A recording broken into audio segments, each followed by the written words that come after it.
Hey guys, Boston Ramos, and this Sunday, unfortunately, the Miami Dolphins did not advance to the NFL playoffs. First and foremost, the Denver Broncos absolutely obliterated the Kansas City Chiefs. Chiefs didn't even score a single point.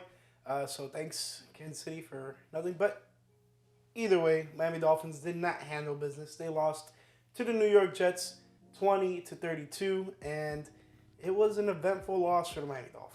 Now, nothing crazy happened in terms of like players getting hurt, X, Y, and Z, but it just wasn't a good game for the Miami Dolphins. 4 turnovers to 1. That was essentially the nail in the coffin, and we'll talk about that as we continue on in this final post-game review of the 2024 NFL season. Yeah, it's the last one for the Miami Dolphins. There will be more NFL game picks videos throughout the season, but this pretty much wraps it up in terms of Miami Dolphins specific game videos for this year. And a 20-32 loss is not the way I expected this Dolphins team to go out. At least I wish they would have ended the season with their heads held high and able to have a pretty convincing win against this New York Jets team. They handled their business, but I figured at some point in the game they saw the scoreboard for Kansas City and Denver, and they're like, it's all for naught anyways. Let's not go too crazy. But, it felt like a couple guys were checked out. I'm not really going to specify who, but it didn't look good for the Miami Dolphins. But let's go over some team stats, and then we'll go through the highlight. And then last but not least, we'll go through the box score and then the keys to victory and how the Miami Dolphins either did or did not achieve them. So we'll start off with some of the team stats. We'll look at third down efficiency. Dolphins were 3 of 12 on third down. Meanwhile, the Jets were 5 of 12. Then we go to fourth down efficiency. Dolphins were 3 for 3, which was honestly pretty interesting to see. But the Jets were 1 of 2 on fourth down. If we continue on, we have some red zone made per attempt. Dolphins went 2 of 5 in the red zone. Jets were 4 of 5 in the red zone. And that was big time for the Jets. Dolphins, big time errors late in those red zone situations. Let's continue on. Penalties. The Dolphins had 4 penalties for 32 yards. Not so bad. Jets were 6 of 35 for penalties. And then last but not least, the turnovers. 4 turnovers for Miami Dolphins, 1 turnover for the New York Jets. And honestly, it was a pretty dumb turnover for the Jets. So you can pretty much scoff that as no turnovers for the Jets in reality. And then time of possession, Dolphins had 32 minutes and 4 seconds of time of possession. Meanwhile, the Jets had 27 minutes and 56 seconds. Now, it was a relatively close and interesting game, specifically in the first half. Some little mistakes here and there towards the end of the half really started to snowball into things worse for the Miami Dolphins. And then the second half, specifically the third quarter is where things went real awry for the Miami Dolphins real quick. Now, they didn't allow too much in terms of scoring in the third quarter, but it was too far gone at that point, and a lot of those mistakes in that third quarter really cost this Miami Dolphins team the game. Now, let's get into the highlight, and last one of the year, I'm going to tell you guys each and every time, the video may jump, and I may have to cut out. Luckily, as of late, it hasn't been happening, but, knock on wood. Let's see. Let's hope it doesn't happen, but yeah, just if it jumps and it has a weird look to it, it's probably because I had to cut it out of the final video. All right, let's keep it going with Aaron Rodgers. Is this or is it not his final game? And will he retire as a New York Jet? Who knows? But he's facing off against Tyler Huntley. No Tua in this one.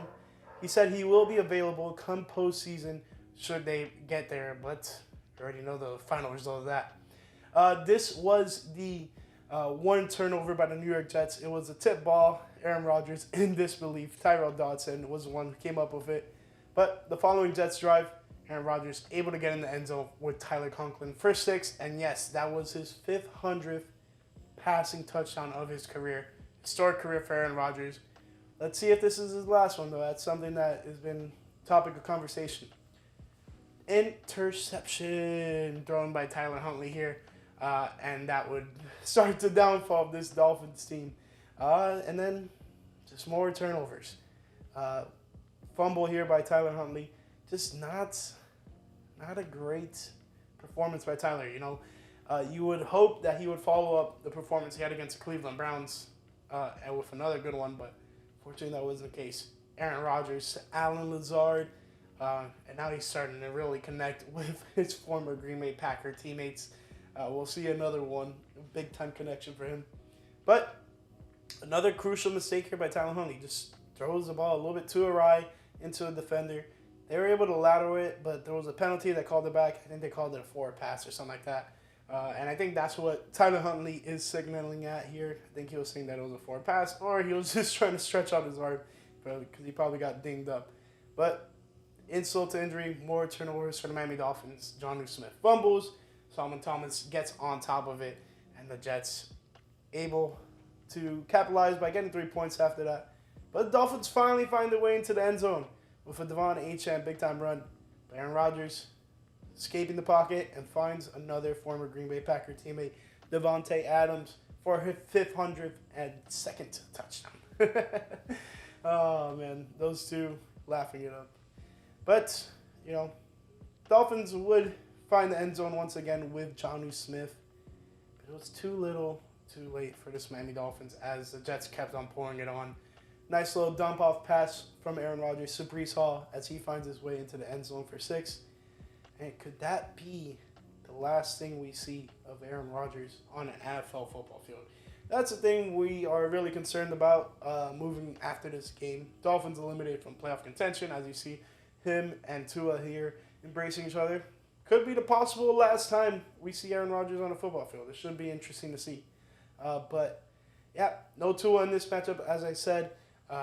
Still was dealing with the hip injury, saying he would be available should it come to being in the postseason, but Dolphins obviously not getting there by the way of, 1, them not beating the New York Jets this week, and 2, the Chiefs not beating the Denver Broncos.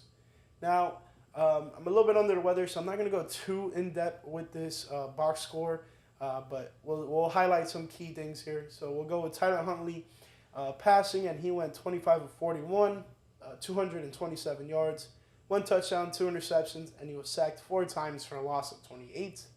Aaron Rodgers went 23 of 36, 274 yards, 4 touchdowns, 1 interception, and was sacked 3 times for a loss of 17.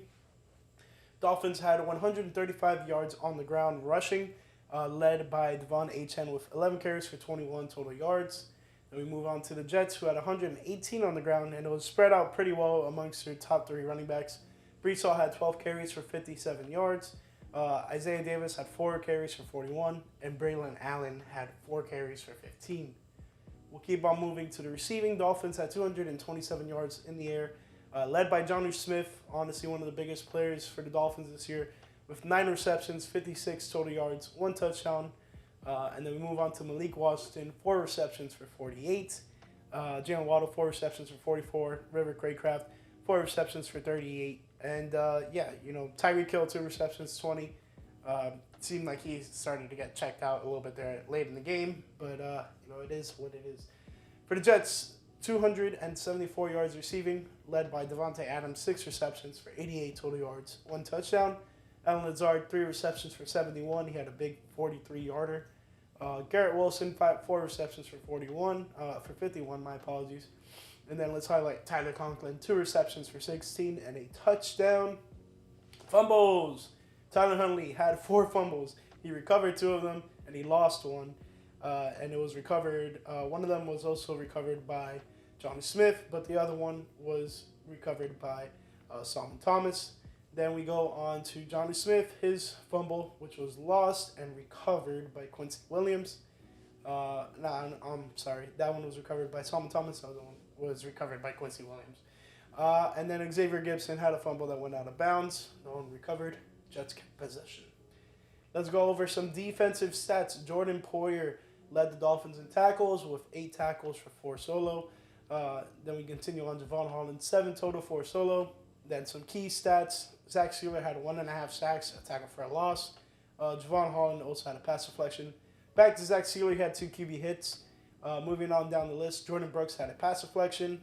Tyrell Dodson had 2 pass deflections. Storm Duck also had a pass deflection. Jalen Ramsey had a tackle for a loss and a pass deflection. Calais Campbell, 1 sack, 1 tackle for a loss, 1 QB hit. Thanks for your service, Calais Campbell. I'm fully expecting the Miami Dolphins to immediately release him and give him the opportunity to go and play for a team that is a playoff contender. And if I had to pick a team, if I'm Calais Campbell, he's probably going to Baltimore. That was a place he's familiar with, a place that he wants. He has former teammates that are still there, so fully expecting him. If he were to choose ASAP, it would probably be Baltimore, honestly. But honestly, really, really happy that Dolphins were able to get him to suit up for them this season. He was a huge part of what this Dolphins team was pushing towards the end of the season with. He was a big-time contributor there. Chop Robinson, he had a tackle for a loss and a QB hit. Emmanuel Ogba had half a sack, tackle for a loss, and a QB hit. That's about it for the key defensive stats. Let's go for the Jets. Ashton Davis had 9 total tackles, 8 solo, 2 tackles for a loss, and 2 pass deflections. Quincy Williams with 9 total, 7 solo, 5 tackles for a loss, and 1 pass deflection. And then we'll move on to some key stats. DJ Reed had a pass deflection. Tony Adams had a QB hit. Bruce Hector had a sack, 2 tackles for a loss, and 1 QB hit. Hassan Reddick had half a sack and a QB hit. Javon Kinlaw had a sack, tackle for a loss. Let's continue on. Will McDonald, the fourth, had a half a sack, tackle for a loss, 1 pass deflection, and 3 QB hits. And then we also have Quinnen Williams with a QB hit, and same for Leonard Taylor, the third, also had a QB hit. Interceptions, Tyrell Dodson had an interception return for 7 yards, and then Ashton Davis had 2 interceptions for a total of 18 total return yards. Kick returns, Malik Washington had a big return for 67 total yards. He had 3 total, though, for 122 total yards. And then we also have Xavier Gibson with 1 return for 20. Not going to mention the punt returns, not significant. Jason Sanders, 2 for 2 on field goals and 2 for 2 on extra points. Jason Sanders' longest field goal was 28 yards.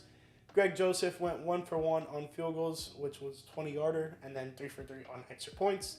Punts, Jake Bailey had 3 punts for 121 yards, 1 of which was in the 20, longest of 53. Thomas Morstead, 4 total punts, 157 total yards, 1 of which was in the 20, longest of 49. Now, all that being said, all that being done, all that's left right now is to talk about the keys to victory and how the Dolphins either did or did not achieve it. And the first one was to get Snoop Huntley in a good groove, and I felt like they were able to do that in a sense. It just couldn't end in points, and that's where the Dolphins really struggled with, was converting in the red zone and getting those points. They were able to notch in some field goals here and there, but in a do-or-die situation, you have to win to even give yourself a chance in the postseason, and they weren't able to, be aggressive enough to, hey, 4th down, we're going to go for it in the red zone instead of kicking these 3 field goals. I get it. You take your points, fine, but not in this situation. That's where I think this Dolphins team is lacking a lot, is the critical situation thinking and where they need to be aggressive and where they don't need to be aggressive and when to apply those things. And that's something that's been a big-time struggle for this Dolphins team this season. Obviously, the play on the field has been lackluster, but I think, coaching can overcome a lot of that, and that was where, situations were different.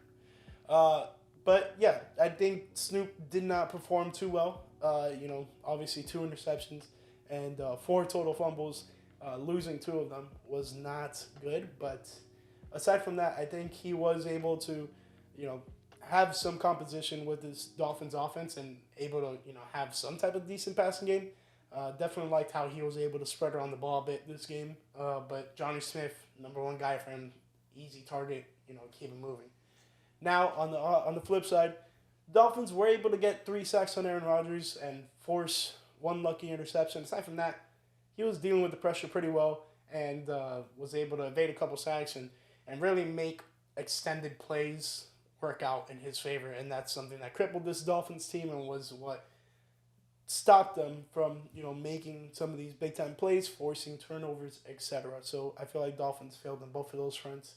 Running the ball, did really good. 135 yards on the ground. H.M. led the ball, carrying with 121 total yards. So at least we get one check there in those three keys to victory. But yeah, I think this Dolphins team really sold themselves short with their performance on the field.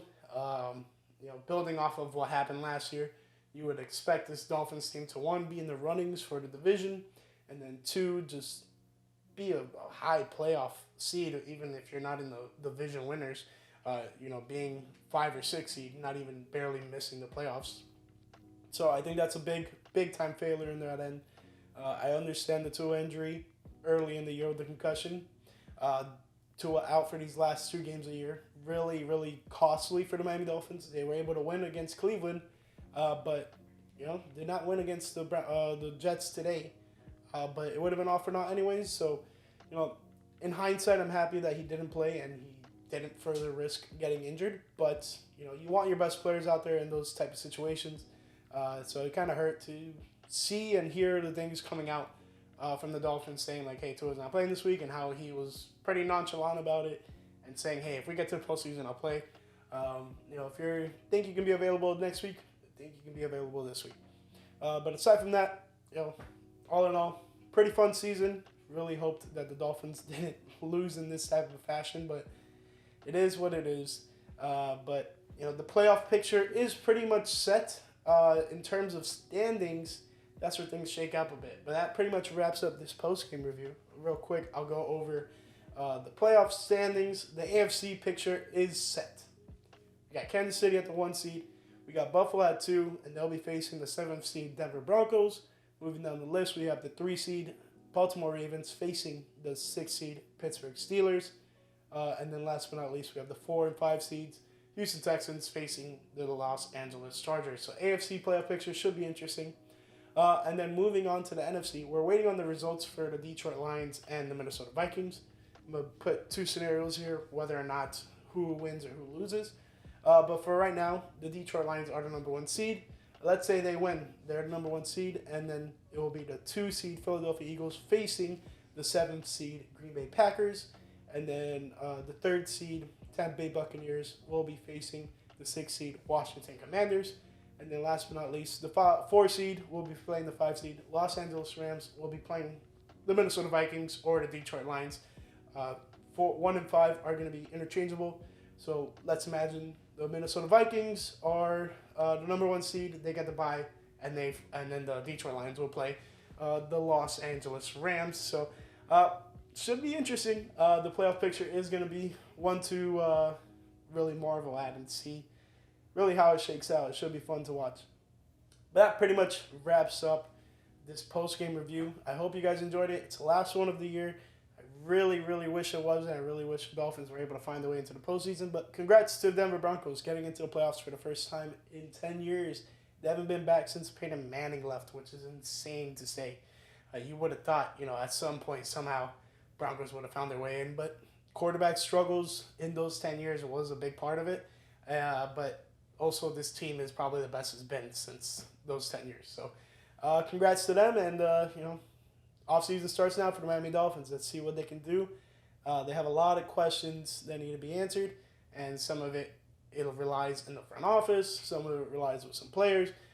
Some of it relies with their coaching. So, lots and lots of stuff for this Miami Dolphins team to, oversee and make adjustments. But for now, it's off season. Go ahead and enjoy Cancun, a lot of these guys in the NFL.